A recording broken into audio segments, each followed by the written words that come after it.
Yamaha MT-09 Tracer, a very successful bike now.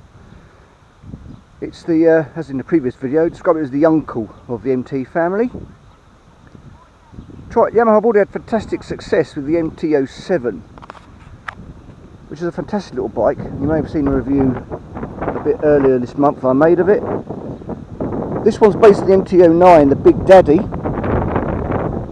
It's been slightly detuned from the MT-09's standard output and delivery. Again, it's got the three power modes, standard A and B, A being the big boy, B being the gentle one. It's got around 110 horses, so it's a pretty powerful beast, and it's a pretty good looking bike. I think they've used the darker grey kind of contrast against the red colour paint very wisely. I think it's quite spectacular. This one's not exactly standard, as you can see. It's got fork protectors at the front. It's got the hand deflectors, RNG crash bungs, and it's got a lovely set of panniers. Now it's got the two side ones, which are soft and pretty attractive. If you come back from this side of angle, you can see what I'm talking about. It's nicely sculpted. It's got a huge box at the back. This is the largest one, 50 litres. They do smaller. So look at this. Well, everything's where I'd expect it to be. Oh, this is non-standard, of course. This is a tom-tom adapter. Now you can see, engine start on the right as usual. This is the mode switch. We turn her on. The key over here again as usual. Funny place to put it, but there you go. There's wishy-washy woogie. Not massively colourful or exciting, but it does its job. And the mode button's down here. There's no pissing about. You can do this while you're moving along. You just move it to the left like that, and it changes the mode. That's all, as simple as that. You see it now on the screen. B standard A. B standard A. Let's leave it in B. How simple is that? Now looking further at this screen, this is probably one of the most clear screens I've ever seen in a motorbike. Got the time, big rev counter, huge speedo, and it's got a fuel gauge down the bottom, which is good. Tells you what mode it's in. Look at that gear indicator. How good's that? It's on a black background, very clear. And by using a button on the left here, you can switch up and down this lot. That's good, isn't it? Trip 1, trip 2, odometer, engine temperature, fuel average. Smart. That's all in all pretty impressive. It's got a standard front screen on it. Does the job. We'll find out a bit more as we go up to some speeds a bit later. Nice attractive bike. This is the seat on its lower setting. See, because it's a bit of a gap here, there's a little bar underneath. When you remove the seat easily, you can set the bar a bit higher and it move up to this level, so it look pretty flattish. This is in fact the comfort seat. Pillion seat, nice and big, lots of space, decent backrest for them. All in all, pretty sharpish bike. I'll just show a few more details.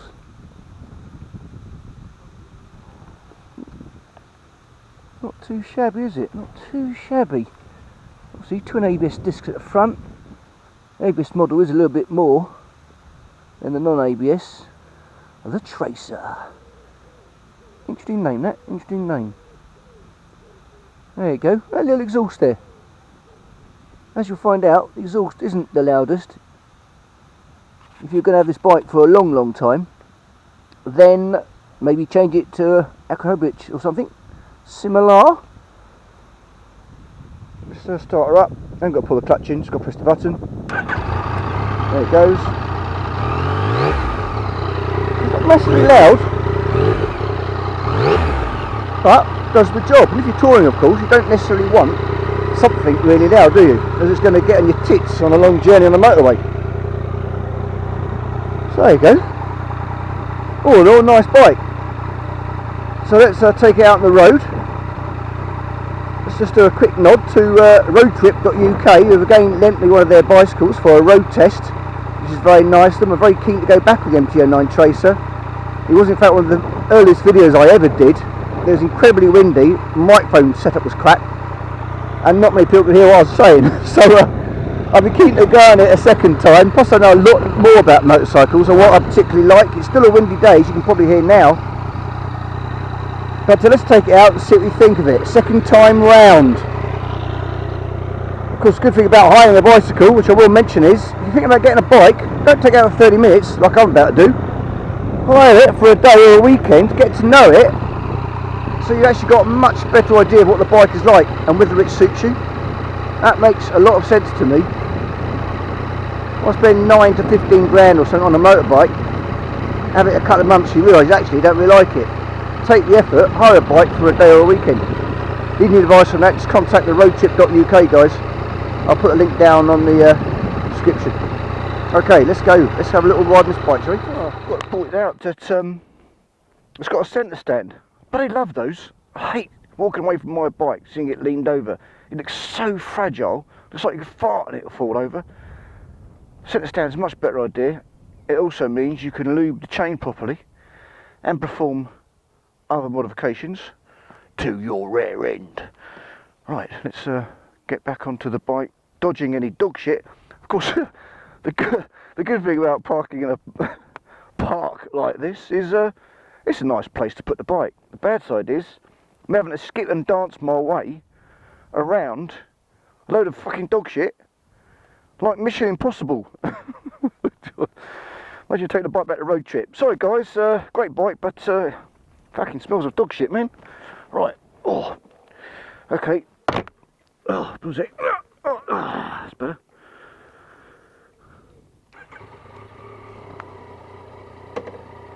Right, now we'll try and get out of here. This is what cross country. Of course, this bike is good at this sort of thing. No doubt about it. No doubt about it. Right, okay. Let's find that bloke, because I should be on a path here really.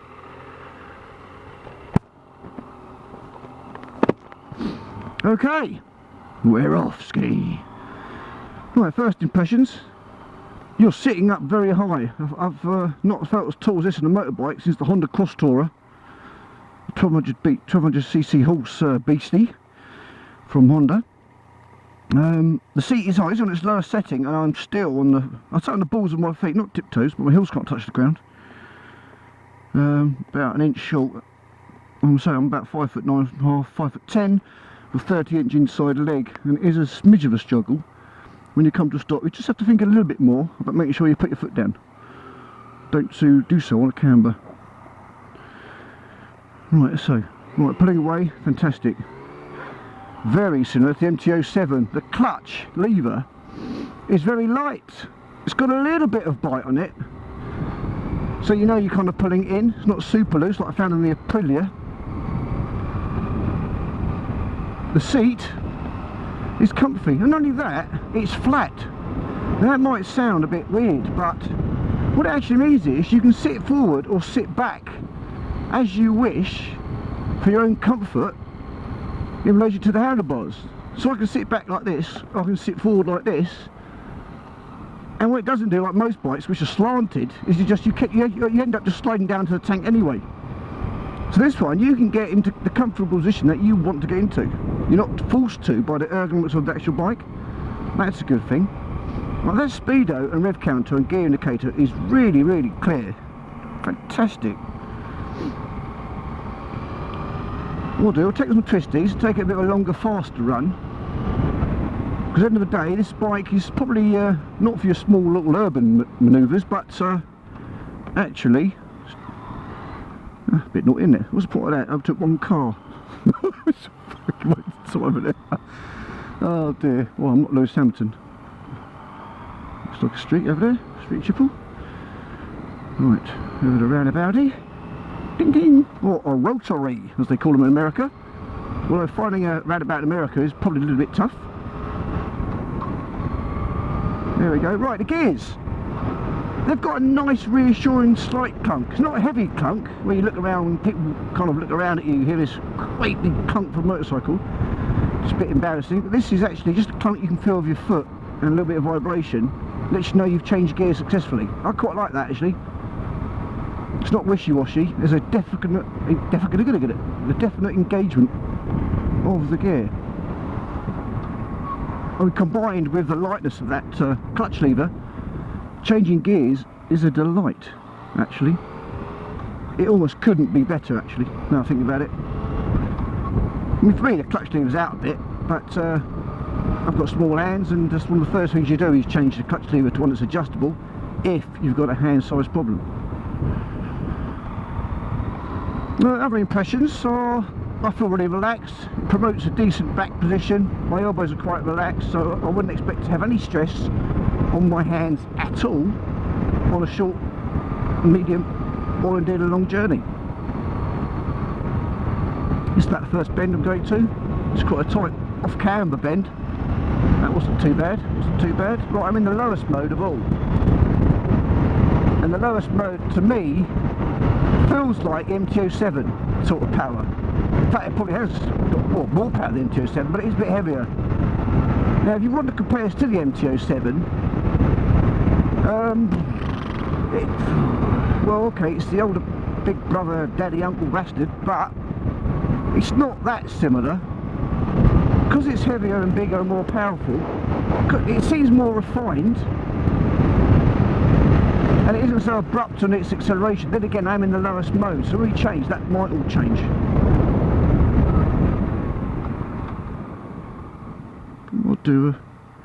Let's do a left up here. Oh, like that. Goes in neutral very easily, because it's got that secure feeling little clunk to it. Very nice indeed. You know me, I have right trouble with my getting into neutral. I call it neutral ping pong. With your foot you go tap, tap, tap, tap, up and down, 1, 2, 1, 2, 1, 2, and you see an annoying little green light flash when you were almost in neutral. I mean, I'm better than I was. As you get used to a bike, it starts coming all naturally, but occasionally, once in a while, I still play a bit of ping pong. Much like a right complete noob and idiot behind. Right. One of the weird things is when you first get on this bike, your right foot seems to hit the clutch cover. Well, it doesn't seem to hit it, it does hit it. You think, what the fuck is that? Then you look down, there's kind of cover there. After that first moment, you don't notice it, but you do on the first time. No great shakes. Nice big tank. It's quite a frugal bike, haven't got the figures, but I'll put them up on the screen, should I locate them. Let's just put this up a little bit. It's quite a nice mild evening actually, not too warm. So I'm not sweating my nuts off, and this isn't a hot bike, unlike a Ducati. So I don't expect to have sweaty nuts at the end of it. Well, actually, we're standard. Go out to a few twisties now, so let's put it into A mode. This is what that does. Flip it. Oh, let's put that down. Bloody hell. What the fuck? Where did that speed come from? Suddenly, oh my life, suddenly booted off. Oh my word. Better keep checking my speed there. I wasn't expecting that. Quite a rapid sort of delivery. My word. In fourth gear, third, and second, just going along. Whoa! Bloody hell! Whoa, Jesus! So this moves. Let's go down some bends at a reasonable speed as well. Nice. Oh, it's a nice bend, this one. Little double bender. Whoa! Look at that! Meow! Scooby-Doo! This bike's better than I remember it being. That's the thing, that's happened to the MT-07 as well. I really like that bike, and so far I'm liking this one. I think I appreciate bikes more. And obviously I'm much more confident as a rider. So previously to my first experience, this bike was probably a bit intimidating. Whereas now it's not intimidating at all. It might not be a healthy thing for my longevity. But it does mean I'm really confident on the bike. Oh, I really shouldn't tempt fate like that, should I? Jesus Christ. Bang! Straight into a tree. This is good. See now, in this power mode, which is the fast one, so the response is instant, so it's at throttle. It suddenly feels alive. Now it feels like an MT-07. And it's tell you what, even though it's a bigger bike, it's almost as live. I mean, it says chuckable, I'd say. But it just got even more power. As you go through the revs, it's significantly faster and feels faster, which is the important thing, than the MT-07. But, well, some people might be choosing between one and the other. And the MT-07 got all the plaudits The MT-09 suffered at launch because the fueling was a bit dodgy. But they've sorted that out, and the Tracer has none of that. This fueling is excellent. Meow. It's suddenly got a burst of acceleration that belies your thought that this might be a big bike. But this is a big bike in a small bike's clothing. Or the other way around. But it's certainly impressive. It really feels like you can play around with this, which is great, because look at the... Just do a little lefty, shall we? Oh, it turns beautifully.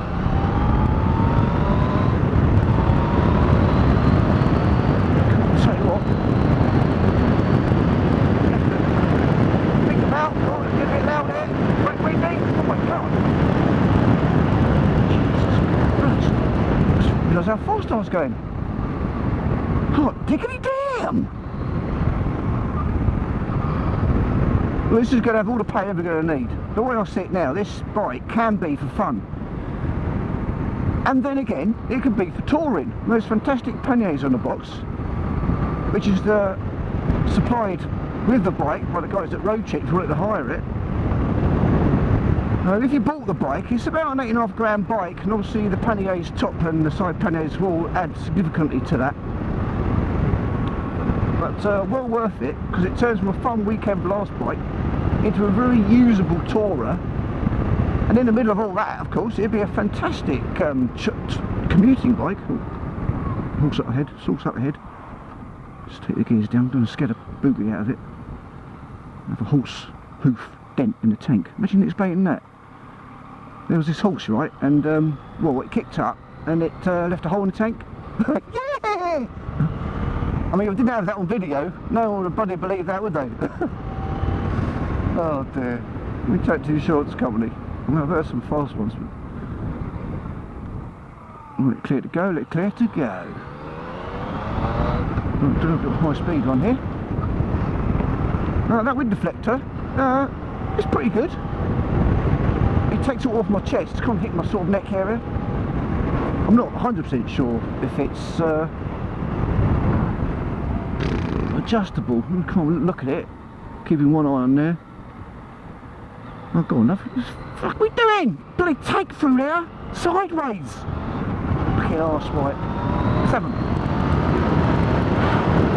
Whoa. Let's change camera.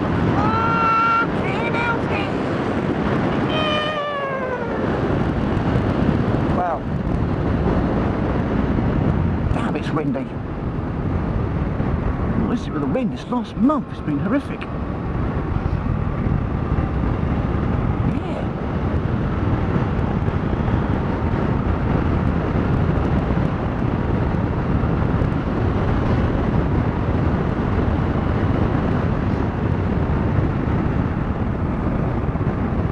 Right, so this M70 range, I've taken the MT-07 and this MT-09 Tracer out in the space of 2 weeks, like a revisit. The second time I've taken both bikes out, and it's been a much more significant experience for me.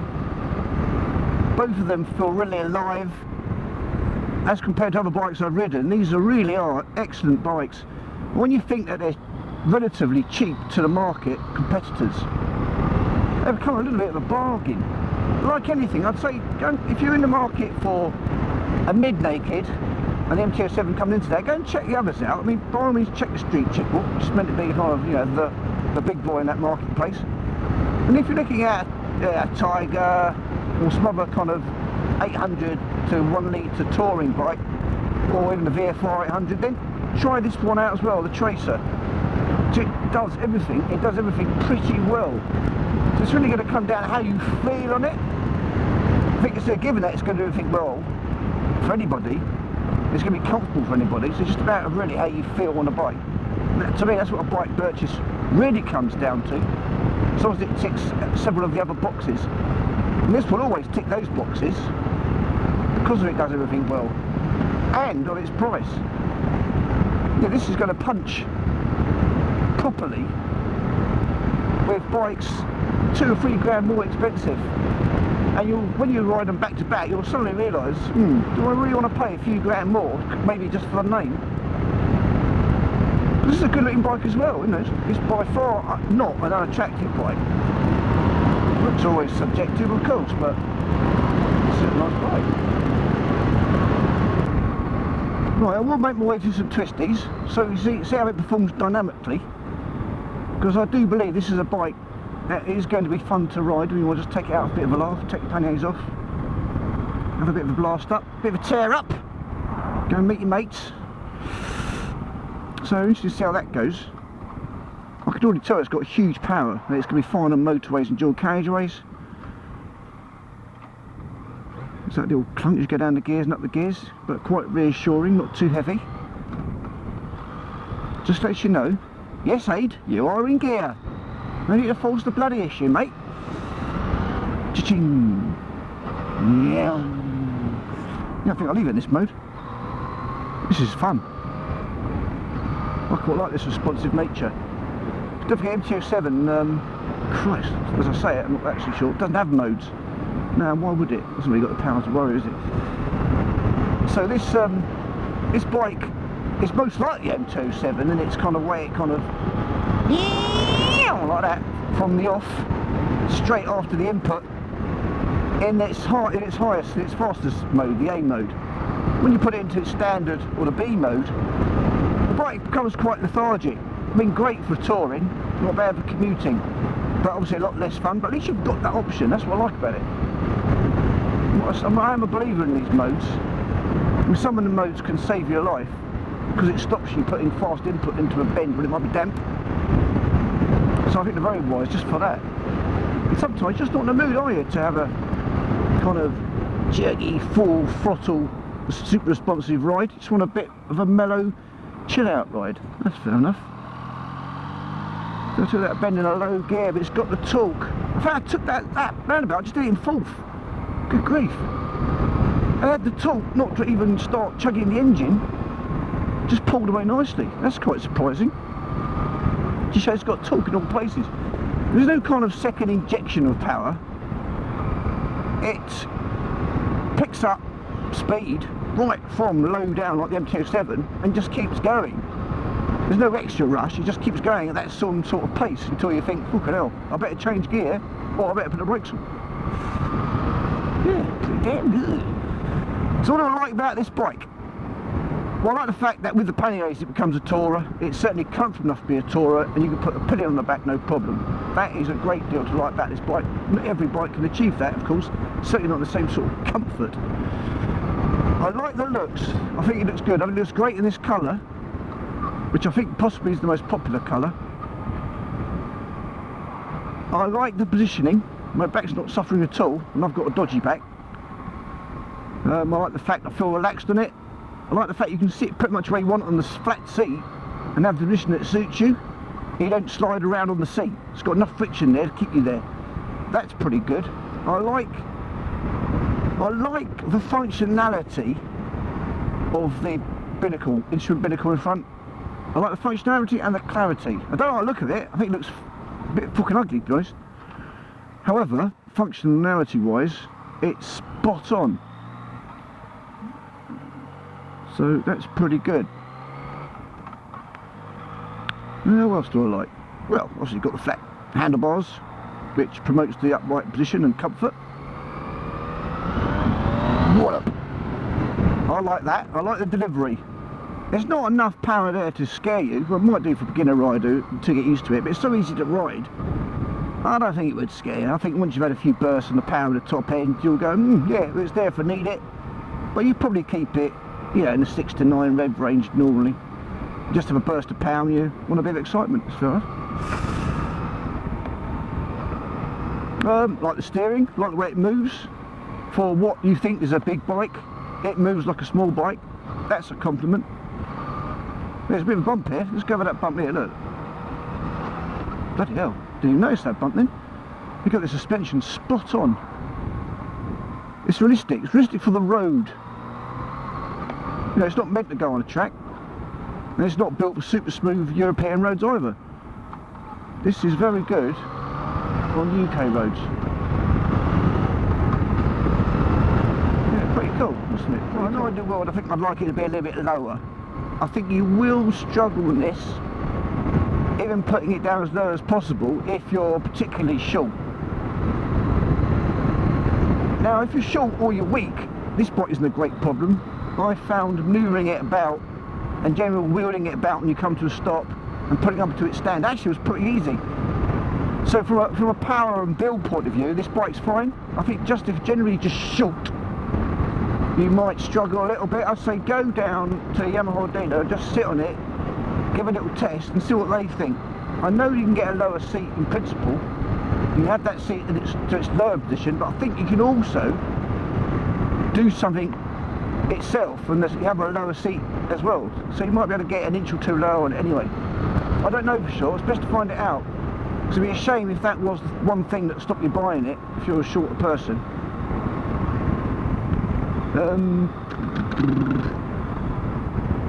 Pedal position is okay, yeah. There's nothing else really not to like about it, apart from maybe the noise, you know. I think it could be have a little bit more character.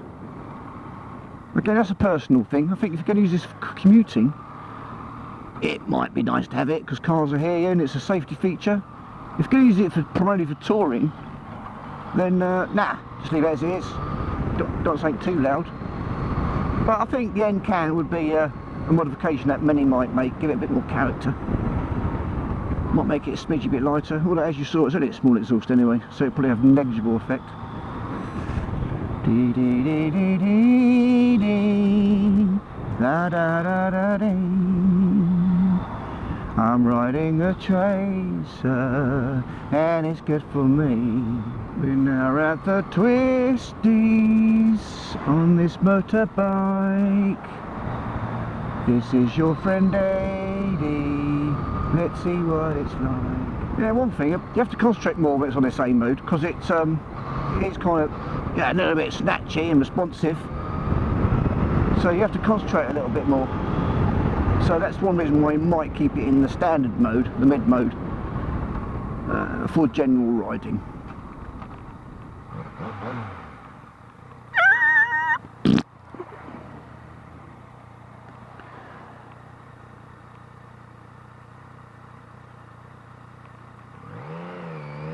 Oh, perfect hill start. To be fair, made easy by this very capable bike with very nice clutch and nice gearing, good back brake, and also a fantastic rider myself. Oh yeah. Right, here come the twisties on this motorbike. This is your friend Adi. Let's see what it's like.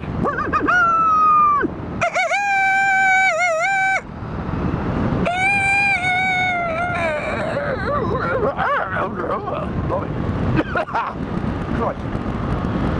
Bloody hell, I need a brake. I'm going, oh shit, I'm going much faster than I think I'm going.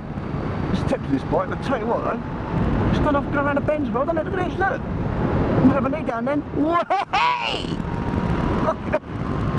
Something about this bike is quite reassuring, you know. It's a bit on my scooter, you think you can go lower than you would do on a normal motorbike. Bloody hell, this... No, I'm not going above the speed limit, of course, but that wind I might pick up, didn't it? Let's look back a bit, I think we've got more bends here. That was nice, I might go back and do it again. It's amazing, this bike that's so capable of touring, for this price, can be this much fun on the twisties. That's not bad, is it, eh? Not bad. Ooh, don't tell anyone, it's a secret. Don't tell anyone, don't too many of these bikes around.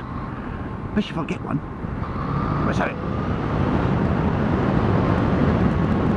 Too fast here, brake!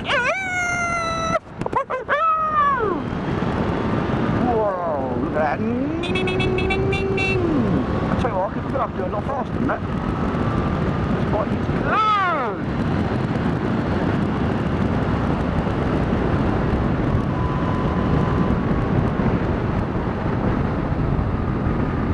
Nice. I tell you what, I enjoyed that. I've got a bit of time.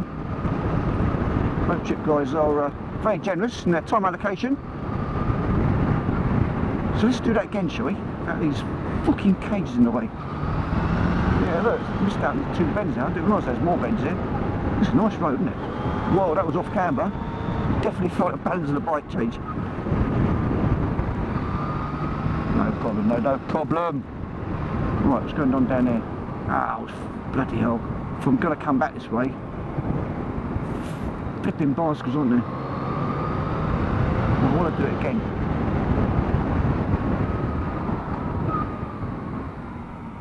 It's pulling here. Yeah, no wonder people are buying these in their flipping grillions.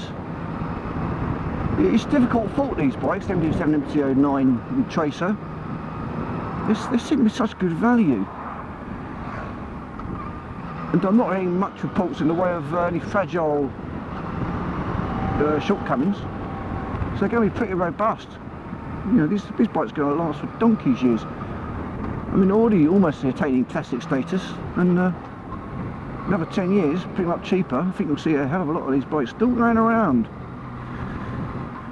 Right, oh dear, what's happening? Scotland? Bloody traffic. I've got no right to be here at all.